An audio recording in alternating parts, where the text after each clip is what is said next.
And welcome back to the Financially Simple Experience. So friends, we've been diving into this journey of the 8-figure exit. And for the last few weeks, we spent a lot of time talking about marketing.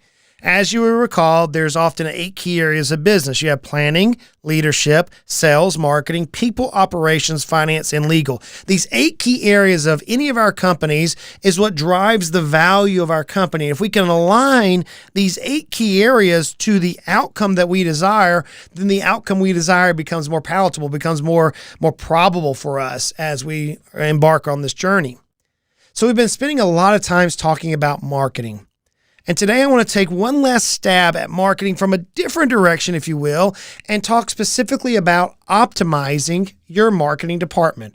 How can you optimize the dollars, the workflows, the people? How can you optimize the marketing department so that you too can experience the 8-figure exit?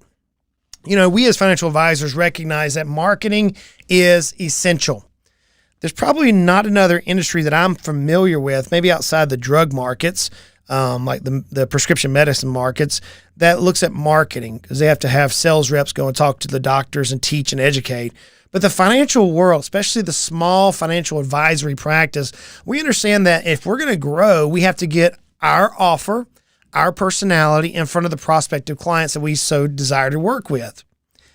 So as we look at marketing, there are several different techniques or types of marketing that we might deploy. In our last episode, we spent a significant amount of time talking about internal marketing.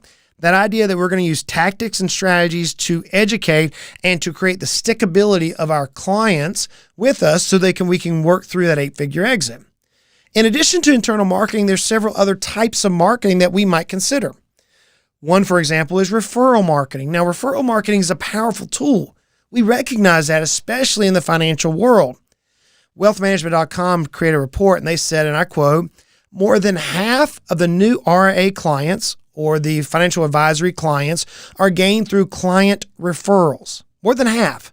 Yet only, get this, friends, yet only 12% of advisors actively pursue referral marketing. Think about that. I meet people at trade shows, financial advisors at trade shows, and I'm speaking, and they'll say, man, Justin, I want to start a podcast. I'm like, great. How's your referral marketing? Oh, I don't like that. It doesn't work. Yeah, here we are. Wealthmanagement.com reports that more than half the clients are gained through referral marketing. And there's other industry reports that have come out here as of late from various other providers within the industry that shows the number perhaps is even greater than half our clients come from referrals. Michael Kitces did in his 2022 Kitces Research Survey on advisor marketing. He revealed that 93% of advisors, 93% of us, almost all of us, have gained new clients through referrals in the previous year. So we know that we gain clients through referral marketing, but yet oftentimes we don't engage in referral marketing. Why? Is it because we're scared of rejection? I can be honest with you. For me, that's the case.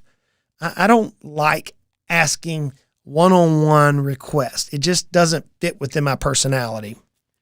But I know many, many advisors who are excellent at referral marketing.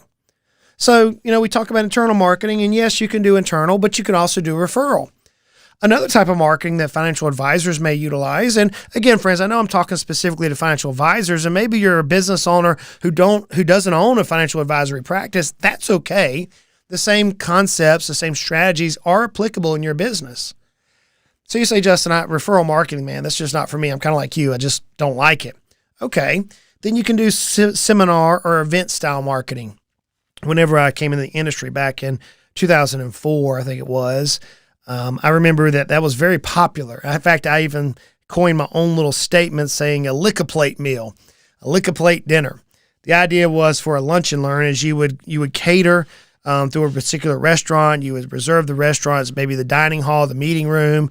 You would send out a bunch of postcards to people within your target demographic, and hopefully you could fill the room up with people who would be interested in at least having a meal, and then you can perhaps sell them to become clients of your company. This lunch and learn style strategy of marketing has been around for some significant period of time. In fact, 55% of us as financial advisors claim to have used this style of marketing as a way to gain new prospects. Now, with the onset of virtual events, especially after COVID, the number's even creeping up to almost 70% of financial advisors have some sort of a, quote, lunch and learn, the old seminar style education platform. It works beautifully to get your personality type in front of potential prospects. It's not been one that I've utilized myself very much. For those of you who may know me, I'm pretty introverted. To work a room is not a highlight of mine. There are many advisors who are extrovert that just love meeting people, that love working with, new people on a regular basis. And I've seen them beautifully use this type of event marketing to their benefit. But maybe that's not you. Another type of marketing you can do is a little bit more passive. It's called community involvement. Community involvement is where you're going to get involved in the community, i.e. philanthropic desires. Maybe it's a chamber. Maybe it's some sort of a networking event. Maybe it's some sort of a religious organization or a non-religious organization or some type of a hobby system. Nonetheless, you're going to get involved in the community. The idea behind getting involved in the community is a little bit more than just saying, hey, I'm going to take an ad out and place it on the high school baseball field's fence, which I've seen many advisors do that. Nothing wrong with that. But community involvement is more like joining a local chamber of commerce and participating in the philanthropic programs that chamber of commerce has already postured out. It's identifying a group of business owners or businesses with similar characteristics to yours to where you can adopt something that is tugging at the heartstrings of your community or your target demographic or your employees or yourself. You see, whenever you get involved in the community, you create what's called a halo effect. A halo effect. Yeah, if you at Christmas time, you often see the halo over the angel. It's actually an effect that makes sense.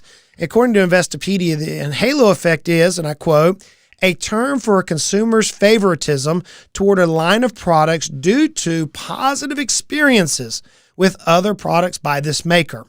The halo effect is correlated to brand strength, brand loyalty, and contributes to brand equity. So those of you may know, I love the outdoors. I love hunting and fishing and gardening and anything outdoors that I can do. I love it. During the summertime, we spend our time offshore, fishing, scuba diving, playing, just enjoying the ocean. This last year, we decided we wanted to learn, I wanted to teach my boys and my daughter how to catch mahi and tuna, which is a sport fish that you can often catch through trolling mechanisms. We knew this particular lure that we wanted to buy because we had watched a fellow YouTuber by the name of Black Tip H use this particular lure. So we went into the local shopping establishment there in the Florida Keys, and we said, hey, we need this lure. And the proprietor there said, hey, that's a great lure. Let me also recommend its sister. And they showed me the other lure type. See, what had happened was we knew through brand sponsorship, because of somebody who had done some work with a particular lure, we knew that there was a good lure for what we were trying to do. But the halo effect put favoritism toward not just that lure, but some others that brand had created. See, if we get involved in our local communities, we can create a halo effect for our company to where people can say, hey, they're engaged in the same things that are near and dear to my heart. When my wife went through this major medical issue because of COVID, we ended up having a blood drive. And I can't tell you the number of people who, because of the philanthropic work and their heartstring toward my wife, showed up to give their blood for her benefit. It was a halo effect. So we can do community involvement. Now, my favorite type of marketing is content marketing. It's blogs and podcasts. Why? Well, I'm an introvert, number one, but also I'm a nerd. I love receiving data, and I love taking the data and utilizing it to the impacting of the value of a company. I'm also a strategist. So by understanding the way the pieces on the chessboard move, I can craft a game plan to dominate the enemy, whoever the enemy may be. Many times in business, the enemy is ourself. The enemy is potentially competitors. So through content marketing, what I've found is it allows me to be me, allows me to use my knowledge, my education, my influence to influence so many people. And because of the content marketing, we're able to gain more and more clientele. According to Statistia, more than 82 million people in the United States listened to podcasts in 2021. Now they're estimating it's over 100 million people listen to podcasts in 2024. I can tell you, I have met a ton of people, clients, colleagues, advisors, people within the industry, lawyers, CPAs, realtors, venture capitalists. I've met so many professionals and prospective clients and friends now because of the Financially Simple podcast. We're approaching almost 500 episodes now. It has been a massive opportunity for me to use my greatest skill set to actually impact and influence others. And it's content marketing. Content marketing is amazing. 64% of Gen Zs, me, my generation, learn about finances through online research. Because of content marketing, they listen to, hopefully, people who know what they're doing. Now, if you go on certain venues, Instagram or TikTok, you're going to hear a lot of people shouting out financial advice that are just, wow, it doesn't make any sense. And if we were to actually try to flesh out what their advice is, it would be catastrophic for many people. But for those of us in the financial world, content marketing allows us to influence those around us. So there's a couple of different strategies you might utilize for marketing. In the end, though, one of the things we have to focus on is we have to analyze each category's performance individually. Oftentimes we're consulting with business owners and we say, hey, what's your ROI in your marketing? And they tell me, and I'm like, great. Where is it coming from? Is it from content marketing? Is it from internal marketing? Is it from, and I begin laying it all out.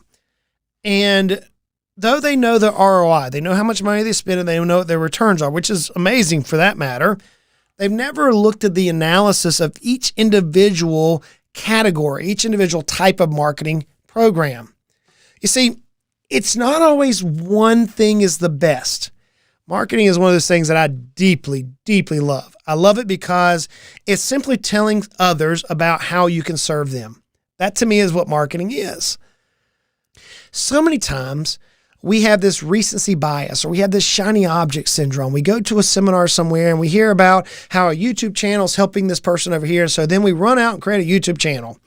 Or then we go to another section and they have a radio show. So now we're going to have a radio show and we forget the YouTube channel. Or this particular firm in their particular locale uses billboards and they do an exceptional job off of billboards.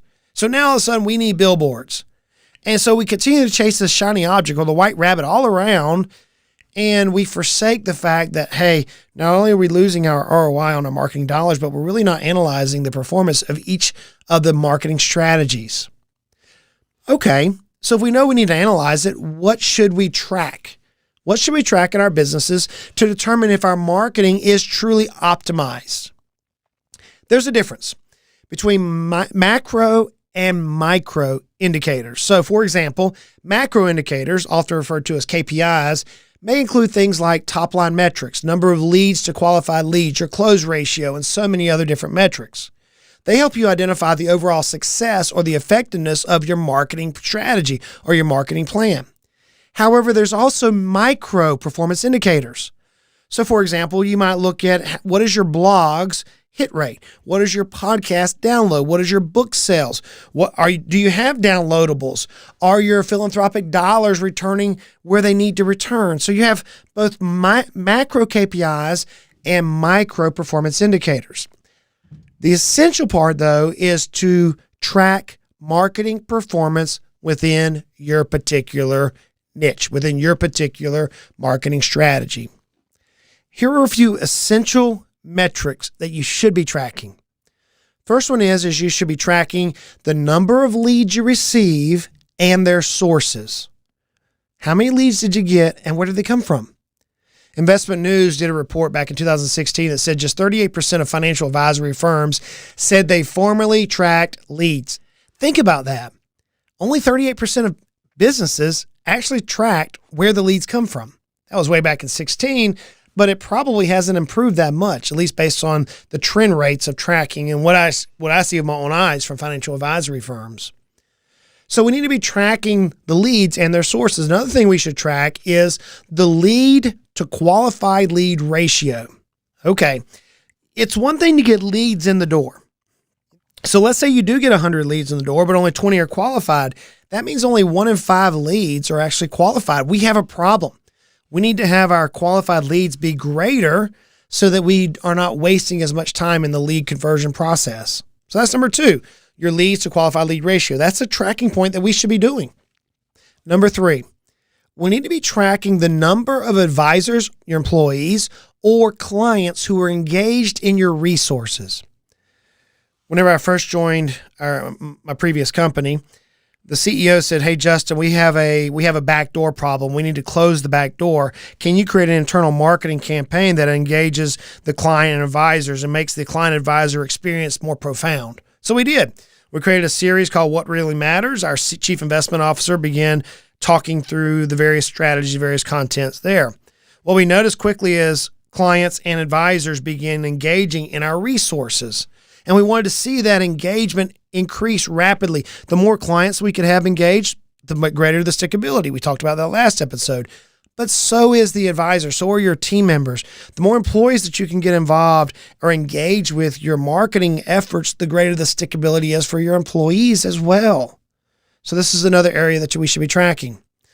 We all know the 4th area should be conversion rate. We know what our conversion rate should be. There's a median conversion rate for the financial services industry that says between 3.4 and 5%. 3.4 and 5% conversion ratios. Now that's based on your particular sector and goals. Rates between 1 and 3% conversion rates are often observed in our financial industry. Now maybe you're not a financial advisor and you're like, man, 1 to 3% conversion ratios, those are low, those are dismal. That's the financial world. In your particular business, you may end up having a greater conversion ratio. Another KPI that you want to track is your close rate. The close rate is how many qualified leads. Remember we talked about you had 100 leads come in, but now you had 20 that were actually truly qualified to be your targeted demographic or your targeted persona.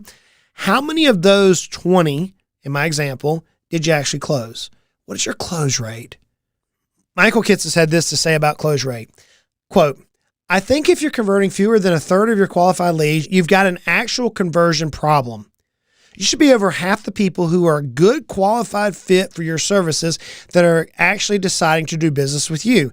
And as 1 or 2 people noted here, a lot of advisors I know that have really clear business differentiators, their conversion rate is over 80%. Now they may not see the number, but they're converting 80% of those who they talk to. And that's kind of the point. That means you clearly identified who you're working with. You see, so many in the financial world, we're not even tracking our close rate. We know we have so many prospective appointments per week, per year, per month, whatever your calendar is, but yet we don't know how many of those appointments actually end up doing business with us. We need to be tracking our close rate for our qualified leads. Okay, so we understand we should be tracking some things, but let's dive a step further into optimizing your marketing department. There's a concept in marketing, there's a concept in business called funneling. And funneling has a role specifically in your marketing department that can drive your business to the 8-figure exit that you're aspiring to achieve. Okay, so what is funneling? Well, what is a funnel? A funnel, as often used on the farm, is where I'm taking diesel fuel out of a big can and trying to get it into a little hole in the tractor. So I have this funnel that's about 12 inches wide, and as I splash the diesel fuel into there, it flows down through this funnel into a nozzle about 1 inch wide. So I can be a little bit more careless, if you will, by pouring the diesel fuel into the funnel, knowing it's going to all work its way down to this central 1-inch spout, which actually allows me to fill the tractor up. The same thing works in marketing.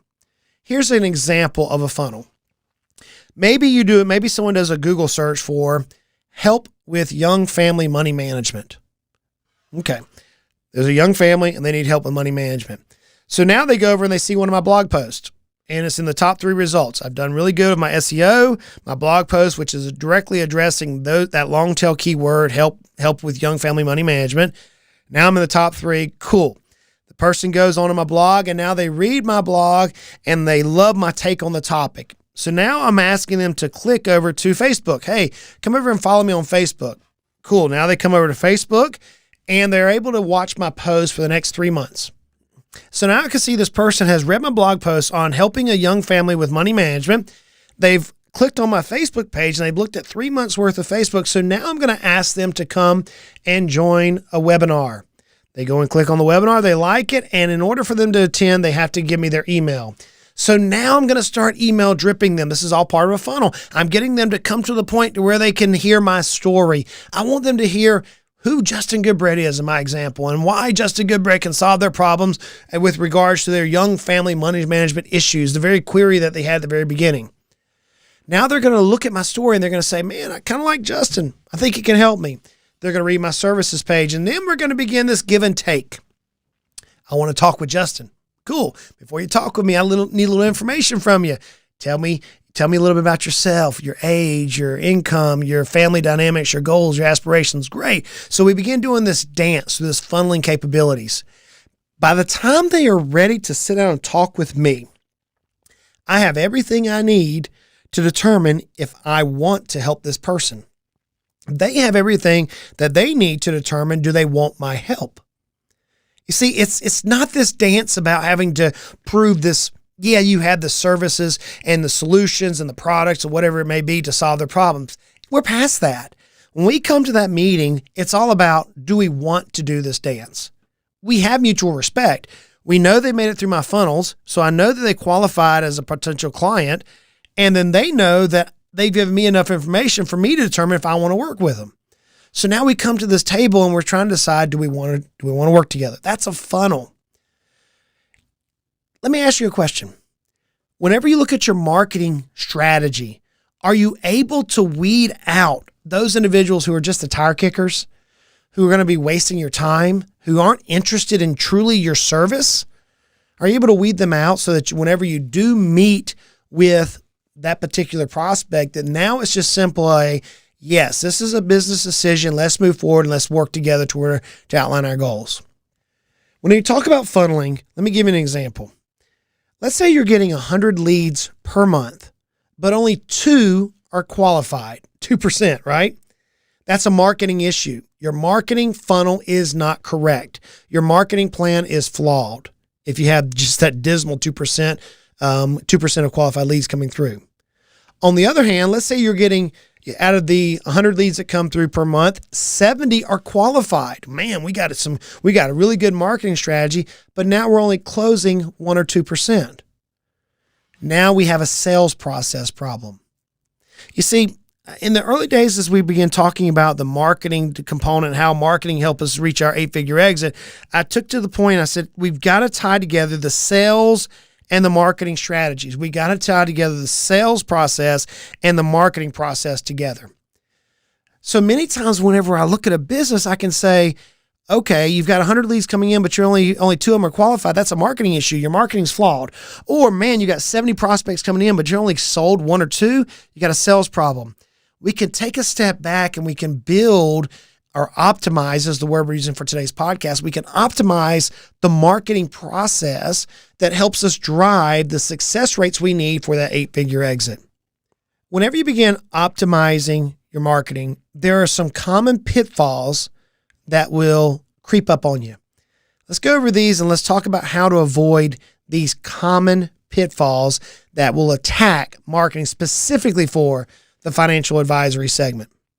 The first pitfall that I often see is failing to differentiate and track the performance of various marketing categories. We talked about macro versus micro. So failing to differentiate and track. Let's bring it up to the very simple, common problem that I see. We all know that there's various social media channels. For example, Twitter versus LinkedIn versus Facebook. Each of those platforms have a different audience, a different message type, a different cadence. So many times when people begin marketing or they're not focused on optimizing their marketing, they'll post the exact same content in all 3 venues. It's like, well, cool, I'm just going to shoot this shotgun approach out everywhere. Everybody's going to see what I want, and surely they're going to want to come work with me because I'm the best thing since sliced bread. Friends, you've got to make sure that whatever you're pushing out matches the various marketing channels, categories, etc. And you've got to track them independently. That's a problem. That's a pitfall that I often see. Another one I often see is not understanding the marketing and sales funnel correctly. I just gave the example earlier that, hey, you may have 100 leads come in, but only one's qualified, a marketing problem, or you may get 70 qualified leads, but you're only converting 1 or 2, sales problem. Unless you can identify the clear differentiating lines between marketing and sales, you end up with inefficiency of marketing. Your dollars are not going to return the ROI that you need, and perhaps, heaven forbid, you may miss the 8-figure exit that you're aspiring to achieve.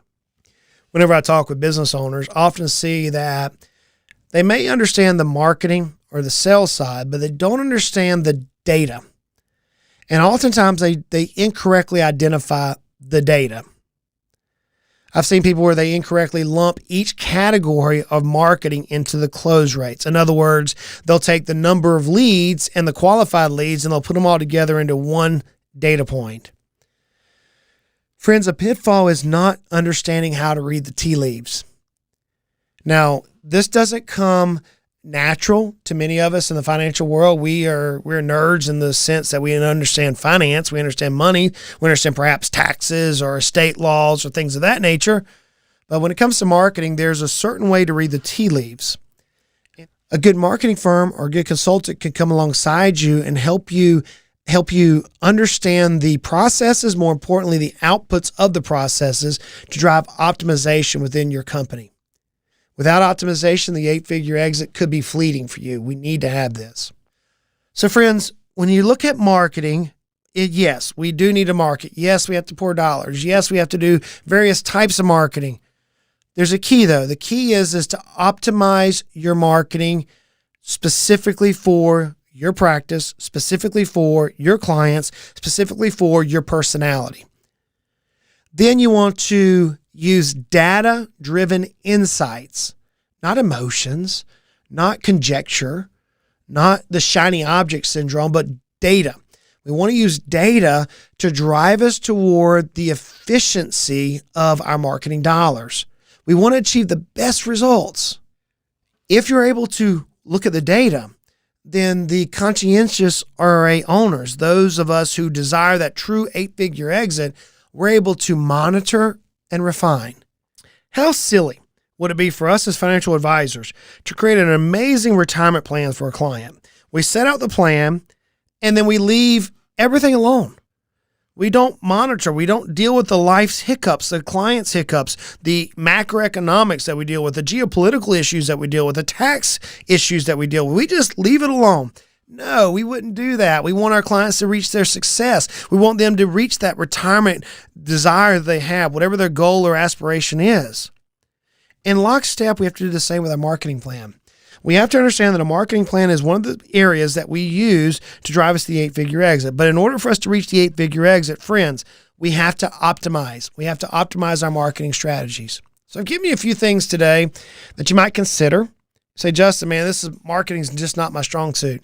If there's anything in business that I love more perhaps than strategy, it's marketing. It's knowing that you can take your message and deliver it to people who genuinely need and long for your particular service, your particular product. You say, Justin, I don't know how to do this. Reach out. We have a team of experts who can help you. We do this day in, day out. Till next time, friends, y'all go out and make it a great day.